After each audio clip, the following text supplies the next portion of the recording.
how to appropriate radio airwaves, air frequencies. And guess who won? Capitalism won, folks. Something that didn't happen all over Western Europe. The government sponsored, supposedly community controlled. And then when TV came along, it was natural. There wasn't even any debate. There was a very long debate in the 20s. So it automatically went to the greedy, to the people who wanted to make money. So we're going to move now to Sunday, 2:30 a.m., channel 69, which is appropriate, I think, and delightful number. And that's actually Monday morning. So we'll see you again, if you're still awake, on channel 69, 2:30 a.m., Sunday morning. Oh, yeah. And don't forget, if you have a VCR, put it on before you go to sleep, and you'll still be able to catch the inimitable, the inestimable, the unpredictable, Revolting. See you then. That starts next year, 1995, which is coming. It's coming, so watch out. So through New Year's Eve is our last show, right? Yeah. On 16th. Right. 9:30. Okay, now on to today's show. Hi, here we are back with As They Were, well-known people as children. I did this with Sylvia Topp back in the 70s. And we're going to continue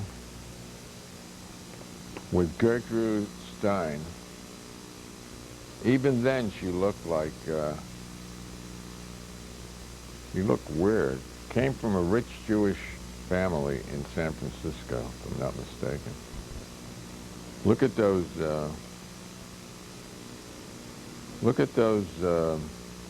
boots. Even then she was interested in sex. Now that's a terrible thing to say about children, but children are sexual in a kind of innocent way. Why not? And watch puppies, you'll see that they're interested in each other's bodies.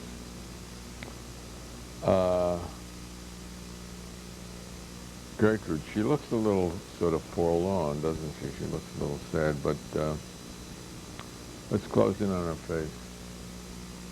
But one of the few things I learned in my early psychology courses was that people were asked to judge personality by snapshots. They couldn't do it because this is 1,000th of a second. But they were much better when they were shown movies where you could judge the movement and the facial expression much better.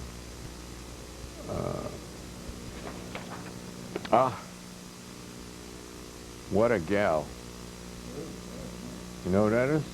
You can recognize her. Little chubby cheeks. No. How could that be? Look at them purple eyes. It's Elizabeth Taylor. She was born in London. I don't know. She's really American. I don't know what she was doing. No, I don't think she was. But I don't know that much about her. Looks kind of cute. The dog looks nice too. Am I a pervert, or she looks a little sexual? That's okay. And here is Mr. Innocence. What a beautiful picture. Dylan Thomas, Welsh lad. Yeah, he started out as a newspaperman. His father was a college professor of English. And I guess he had ambitions for his son to follow that path, but Dylan quit school and became a journalist at a very early age, maybe 15 or 16, like John Wilcox. I really like this photograph. You can see it it looks more like a drawing. It's sort of fading. It looks it looks Blakean to me, although the well, it's idyllic. It's angelic. It looks like he's in some underclothes. Well, he died in New York. Yeah, he died in New York. They say of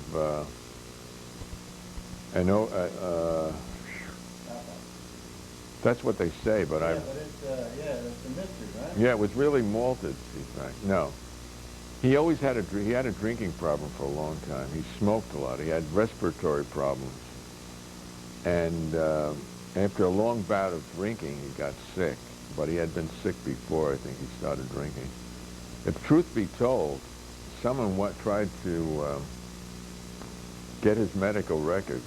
Guess what? The doctor had died and his records had been destroyed. Some say he was destroyed. He was killed by an opiate overdose, which had been prescribed because he was in pain. But who are we to slander the medical profession? They slandered themselves every day. They slander themselves partly because of the wonderful system they're forced to work under, where they, for instance, they have to prescribe tests that are unnecessary in order to protect their ass from being sued. On the one hand, a lot of those tests are not without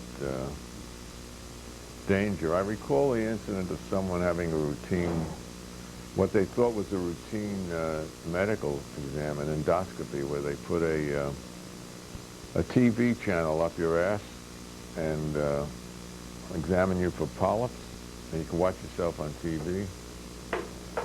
And this person, a relative of mine, was... Colonoscopy? Yeah, endoscopy they call it. The colon is just the large one. This goes, maybe it goes even... No, I forget the exact difference, but endoscopy includes all the intestines, I guess, can. And this person thought she was getting a routine exam, and then when she signed her release, it said, you excuse us of all injury, blah, blah, blah, including death. And now, since the complaint was minimal, this person was risking death to see if she had anything serious. It's not exact, doesn't exactly, but they do that.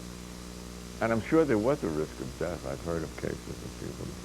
So here you get a routine exam for a condition that's barely bothering you, and you risk death. So that on the one hand, they're protecting themselves. On the other hand, they don't prescribe things that are too expensive.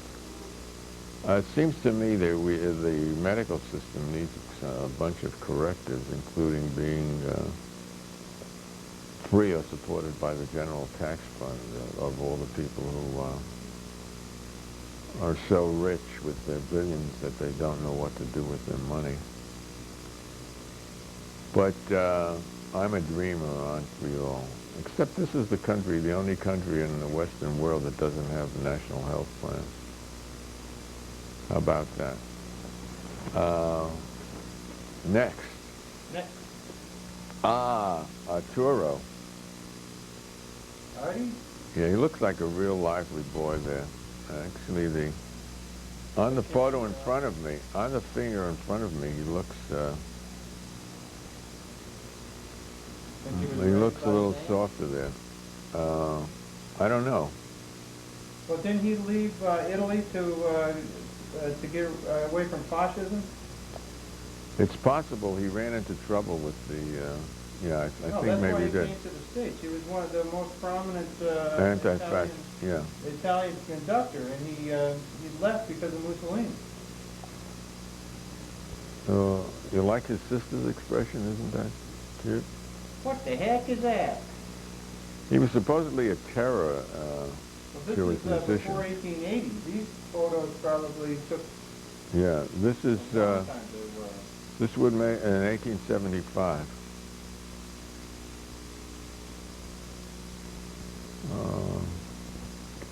And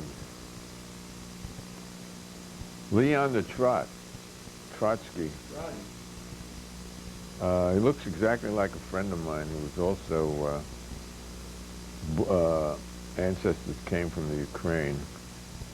And you see, he's got light hair. My friend, one of my longest friends, oldest friend, also had blonde hair. And gee, how do you get blonde Jews? They're Mediterranean people. Well, I tell you how you get them. You get invasion. In the 18th century, the Swedes I think, conducted one of their last wars. They invaded Russia, and they seem to have left something behind. So much for the purity of all races, you know. If I may be so, I'm Jewish, and I'll talk about the lack of purity. There are Jewish Chinese. There used to be a Jewish Chinese community, and would you believe it? Those Jews look like Asians. There's an Indian Jewish community in India. Believe you know what they look like? They look like Indians. They look like Indians. And pretty soon, American Jews are going to look like American. Yeah, whatever that is. So, what a revolting development. if you have a light-skinned black person, genetically, they could be just as much as white as they're black. So much for race and the nonsense about race and genetics. And anyway, we all go back to Africa, to Lucy or before. I myself go back to the something close to the chimpanzees. I don't know about you, Lenny. Lemurs. I come from the lemurs. I go back to one-celled protozoan. Oh, that was you? Yeah, that's my race. Race, protozoan. Poor Trotsky, of course. Well, my family come from the amoebas. Poor Trotsky got a bad rap, right in the head, as a matter of fact, by an ice pick in Mexico. I thought it was a hatchet. An ice pick. It was a, no, it wasn't an ice pick. It was an alpine, one of those mountain climbing, pickaxe. Oh, yeah, ice axe. And he was staying in a house that would belong to Diego Rivera, and Stalin sent a guy, a Latin American guy who, it was a very long involved plot. This guy did 20 or 30 years, 20 years, 25 years in a Mexican prison, and then went to the Soviet Union, the murderer, went to the Soviet Union and died there within the last 10 or 15 or 20 years. And he pretended to be a Trotskyite and was actually part of his bodyguard, and he was brought in, he actually fell in love, or pretended to fall in love, with a real American Trotskyite woman who was also a secretary of Trotsky. And then once he was in there, he did him in. There had previously been a machine gun, just to show this was no accident, there had previously been a machine gun attack on Trotsky's house by a very famous Mexican muralist, second to Rivera. His name was Siqueiros. And talk about your devil theory. Stalin called Trotsky a fascist and said he was in the pay of the Nazis and had been sent to wreck the great Soviet experiment, which is nonsense. Stalin said this about over 90% of the, maybe 95% of the original cabinet of Lenin's cabinet, the first Soviet regime that took power in 1917. They were all killed one by one or two by two by His Honor Joseph Stalin. What's his name again? Joseph Stalin. No, Joseph. Vissarionovich Jugashvili. His name doesn't matter. Well, Stalin means steel. Oh yeah, Stalin means steel. He took a pseudonym. He took a pseudonym which expressed, no one would take that name today because we're in the age of electronics. His ambassador was called Molotov. So he'd name himself Microchip today. Yeah. His ambassador and prime minister, Vyacheslav Molotov. Molotov means hammer. So they were in the mechanical age then. Steel and hammer. My father came from a town called Przemysl in Poland, and I found out what that means in Polish. It means industry. Imagine naming a town Industry. There are some American towns, I believe, that were called Industry. Yeah, because it was a big deal in the 19th century to become industrialized. Now you could call a town Rustville. Yeah, That would be Rust Belt. Rust Belt, Ohio. And Trotsky was an interesting man. He was probably the best writer among the leaders of the Bolsheviks.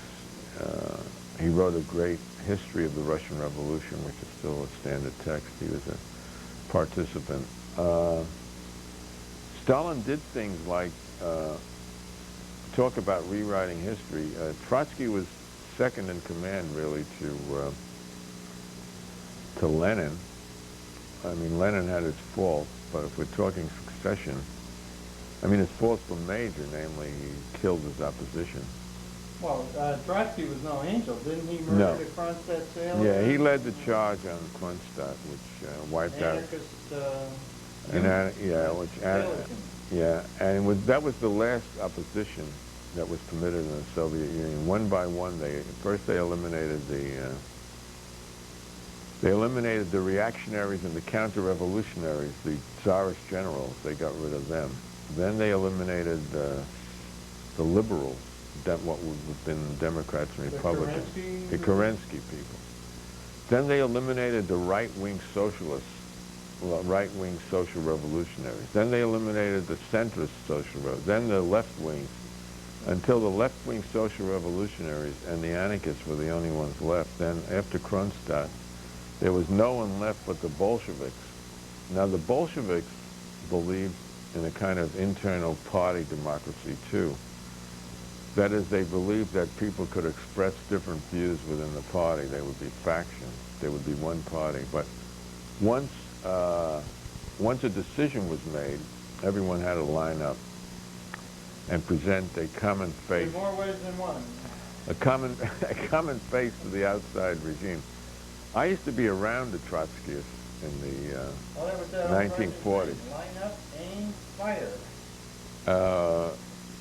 In the 1940s, and it was interesting to observe the interaction between the CP, the Communist Party in America, and the Trotskyists. The Trotskyists wanted to have a dialogue with, they were outnumbered by the Communist Party about a few thousand to one. Trotskyists had a few thousand people, and the Communists at one time probably had at least 100,000 members and sympathizers in the U.S. So the leadership of the Communist Party, which was really dominated by Russian ideology, I don't know if they got money or not. Why not? What's so terrible, by the way, of accepting money from a foreign country if it's in a cause that you believe in? I would gladly accept any foreign money to get us a pay channel somewhere. Or if I would accept charities from any country for any good cause in America, why not? So that's the bullshit. The point is that the Soviet foreign policy and the Soviet policy in America wasn't very good. Does that mean we'll have to accept foreign money to build orphanages that Newt Gingrich That's wants right. I mean, didn't the Germans, the Japanese offer to send some money to feed Americans? Yeah. And it was turned down, I think, because we were, who's this we motherfucker? Because some people were insulted. Meanwhile, they're arresting people in San Francisco for handing out free food. So where were we? So, all right, the Communist Party policy in America was to forbid their people from talking to the Trotskyists. God forbid they should become contaminated by hearing something closer to the truth. Because the Trotskyists knew the truth about the lack of democracy in the Soviet Union way before the Americans discovered it. And they opposed many of the Stalinist policies. So the communists used to beat up Trotskyists too in this country, went back and forth. And the most wonderful thing they did was they supported the Smith Act, which was an act in which everyone had to register who was a communist or a radical of a certain kind. The McCarran Smith Act, I think it was. And I think on the basis that they hadn't declared themselves members of a radical organization, certain union officials in the Teamsters Union in Minneapolis, a very powerful and good union, like one of the few general strikes in America was spearheaded by the Teamsters Union, I think in the 30s in Minneapolis, led by some Trotskyists. On that basis, these people were sent to jail. Trotskyists were sent to jail for lying about their, or not declaring themselves, I think. Yeah. And guess who supported their going to jail? Jesse Helms. Yes, and the Communist Party. Oh, the Communists, yeah. Now, it so happened that later on, in the 50s, communists were sent to prison under the same act that they had rejoiced about when and advocated that the Trotskyites go to jail on. It just shows the Goya. Is this a book we're looking at? This is the book, yeah. And don't you want to hear more about the Communist Party in America? Yeah, let's go on and discuss what happened to the Communist Party. They've disappeared now. Okay? So just to discuss where we are politically today, sort of, see, all this started with that picture of Trotsky. The Trotskyites are still around. You cheered Gingrich, you think Stalin, right? They have some similarities, yeah. The Communist Party dissolved into almost nothing, into different fractions after the so-called failure of socialism in the Soviet Union. But the Soviet Union never had socialism. What it had was something like state capitalism or new bureaucratic system. Well, something it's very similar to feudalism also, right? Well, that's what capitalism is. Well, it's similar semi-feudalism. Well, these are technical terms. Economists and political economists, political scientists want to use technical terms. But, you know, there's chattel slavery, and now we have wage slavery. And now we have no wage slavery. Or no wage slavery. We have a surplus. We have surplus people. We don't need them anymore because they've been replaced by a computer chip. So if rich people can continue to make money without employing people, what the hell do they care? Every time the employment figures go down, the stock market goes up. So the recession is over, do you know? It's over for the stockholders and the bondholders, but it isn't over for the people who don't have any work. And now there are more jobs, unfortunately, they're jobs that pay much less than they used to, and that have no union privileges and no health benefits and no retirement benefits or anything like that. So now there's much more work. You know, work by itself is, unless it's something that you choose to do, is not exactly a virtue. It's a Protestant virtue, but I'm not Protestant. And I don't think even the Protestants in America are too Protestant. So working for its own sake is not that valuable. So now two people have to earn, go out to work in a family in order to bring back what one person used to be able to do. So that's not virtuous. And the CP dissolved. The socialist and anarchist parties in America, groups in America, are at a low, but believe me, I think it's in the human biology for this kind of cooperation and lack of a dog-eat-dog society to evolve again. The utopias have always arisen in human history, and they'll rise again. And the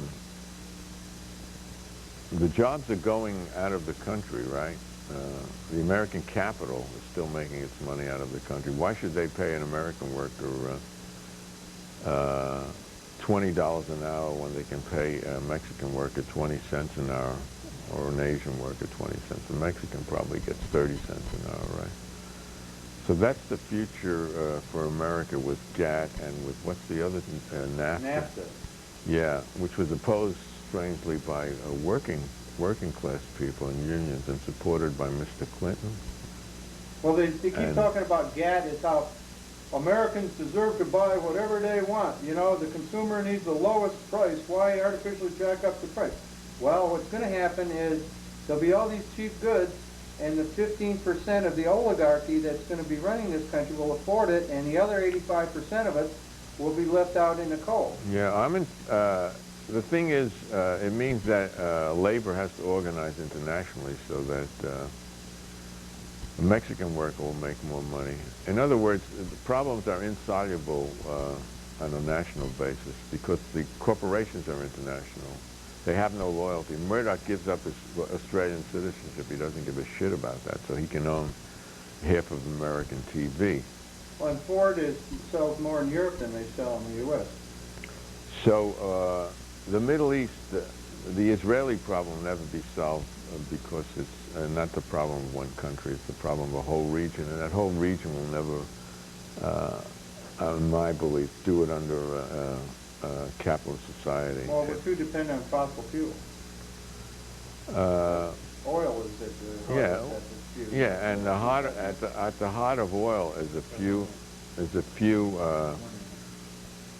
hundred or a few thousand Arab, I guess they're mostly Arab billionaires. That's just accidental. They could just as well be another nationality wherever the oil was. In a very primitive society where the lower, including the people who don't have oil in their country and who are Arabs, they're fucked. All over the Mideast and North Africa, very poor economic future for them. So what we need again is an anarcho-socialist revolution, and I'll tell you about that some other time, but you should start thinking about it, and we'll even have free health care. We'll make the rich pay for it first. They're loaded, right? Soak the rich? So eat the rich, no. No, I'm a vegetarian. So we'll see you in the future, in the socialist future. Anarchist, democratic communism forever. And a new channel. No, we're going to have a couple of other shows first. But as of January 6th. 7th. Right. Okay. Democratic communism on January forever. 6th will be on Channel 69 at 2:30 a.m. Monday morning. They know that. See you later, folks. Tape it on your VCR.